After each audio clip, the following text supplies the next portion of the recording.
Hi girls, thanks for tuning in. I don't think this video is gonna happen. I seriously, this is like my 10th time trying to record this. My phone keeps ringing. You guys know that I record on everything on my iPhone. It's just so annoying. I'm sorry. Okay, hi. Today is October 19th. It's about like 9 p.m. Oh, excuse the horrible lighting. This is kind of like freaky fluorescent lighting going on, overhead lighting. This room gets bad light at night. Okay, I'm gonna just jump into this because my throat's getting dry. This is ridiculous. All right, so for those of you who have been watching my videos, you know that today's the first day of my appointment with my new doctor, and I'm happy to report that she's amazing and I love her to death. Everything went so perfectly. She was so detailed. She walked in with a smile. She was amazing. She like interacted with my husband right away, wrote his name down in the chart, like asked him if, he had concerns or questions. Like it was great. We weren't even scheduled for an ultrasound today, which I thought we were, but first time patients, you don't get that. But because my husband was asking her if we can get it because it's his birthday tomorrow, yada yada, she kind of got soft-hearted and was like, this is your guys' first pregnancy, let's go ahead and do it. And she squeezed us in. So we got to see the tech for that. But before that, yeah, I hope I can get this up because I won't be able to get this video up for the next few days and I don't want to leave you guys hanging. My husband's birthday is tomorrow. We're having a party for him Friday. We're announcing our pregnancy that Friday as well. So it's just crazy stuff going on. Now with that said, everything went well. Again, she was very detailed to the T. I had to have another PAP because I'm starting completely over because my previous doctor's office, the medical records that I asked them for that I signed a release form, they gave me like one piece of paper with like nothing on it. So the new office couldn't go by that. They were like, well, there's no results for anything. So it was either reschedule until I get that information or start over. So I chose to start over. So again, I had to have another PAP, which was quite interesting and painful. She had to use a clamp and she checked my uterus and ovaries, cervix, which I've never really had done before in any other pap smear. But she was feeling around and thought, based on the size of my uterus, she thought I was like 10, 11 weeks, which when we were squeezed in for the ultrasound, it turned out I'm not 10 weeks or 11 or even the 8 weeks that we thought we were. I am 7 weeks and 1 day. Like, how many times am I going to change this around, right? My official due date is June 5th. So we're excited. And I'm going to show you a picture because she printed out awesome pictures. The technology there in that office is so amazing. We have like a flat screen in front of us. We were able to see the baby from an external ultrasound. It was perfect. And the tech was just so sweet and also as detailed as the doctor. She pointed everything out. And here you go. Just something for you guys to see. She even printed out baby. You can see the little nubs and the little head formation. Isn't that sweet? We're so excited and happy.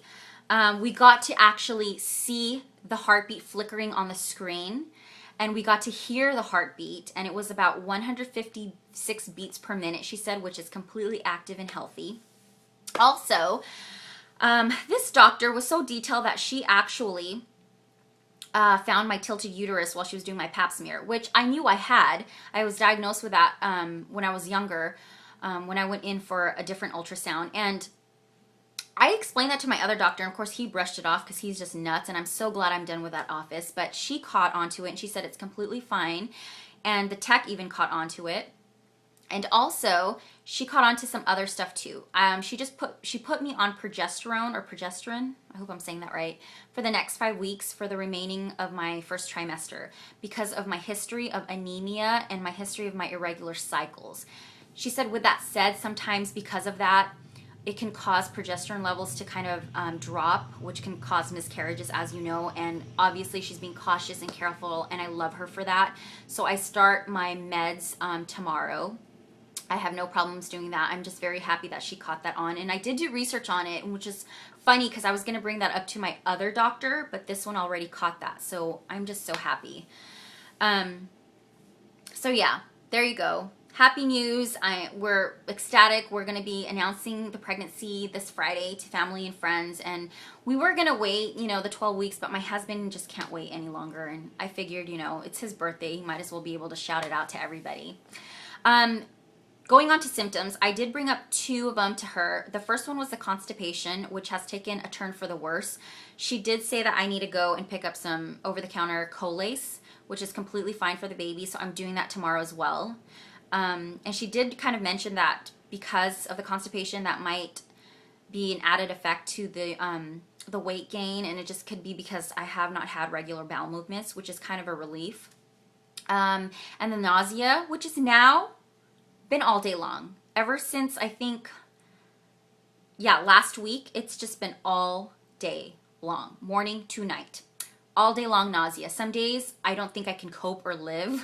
It's that bad. So what she recommended for that was anything with ginger in it. So I'm picking up some ginger tea tomorrow as well and hoping that works because it's just excruciating. Other symptoms are the hot and cold sweats that I get. I can be freezing one moment and sweating the next. It's just insane. And it's still like 80 degrees here where we live. So I don't know where that's coming from, but you know, hormones or whatever. Also, what else is there? I don't have any food aversions or cravings. It's just, I'm picky a little bit. I feel like I'm hungry and it takes me a while to just kind of figure out what to eat. I've been kind of emotional lately as far as like teary-eyed or crying goes. Just watching anything or hearing anything, I'm just like, I break out into tears very quickly, which my husband kind of finds amusing. Oh my gosh, a new thing. I don't know if I mentioned this in the last video. Ligament cramps or pains. Every time I'm laying down and I sneeze, I can't even tell you how excruciating this pain is. Sometimes it's on the left or the right or in the center of like my lower ab. It's just like a quick ring, like someone's just taking a cloth and just wringing it out, and that cramp stays anywhere from like 10 seconds to a minute. I mentioned that to my doctor and she said it's completely normal, which thank goodness. It's just obviously a sign of you know, your ligaments and everything just kind of expanding. So I guess that's a good thing, right? But that's a new one. My sleeping habits are getting a little bit better. I've noticed I've been getting a lot more tired come 10, 11 o'clock at night. And I've been having to sleep with 2 pillows propped up behind me because I wake up every morning now for the last like 3 days with congestion, maybe 5 days with congestion. And I do have seasonal allergies, but this might be pregnancy related too. I don't know. And then another one, a new symptom also, is chapped lips.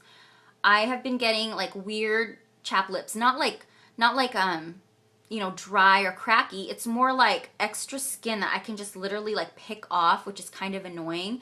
So I've been like keeping my lips moisturized every day. So that's something new, and I think that's definitely pregnancy related. I think that's it as far as symptoms go. I'm working on eating like little snacks during the day so that way I don't have like big huge meals throughout the day. I haven't had time to go walking or do any yoga because I've been so nauseated all day long. It's been so sad. But yeah, that's it, you guys. I'm just so happy to report good news to you. I just want to thank all of you guys for your sweet messages and comments and for your prayers and for your kind words. It just means so much more, and it just makes doing this like vlogging, this diary thing for me just that much more sentimental and more fun, and you know, I get to interact with a lot of you guys. So I really appreciate it. I will keep you guys posted next week on, you know, new symptoms or old symptoms or whatever, and let you guys know how our announcement went. We have a whole plan of how to do the announcement, so I will tell you guys that next week. And yeah, till then, you guys take care, and I will talk to you guys soon. Bye.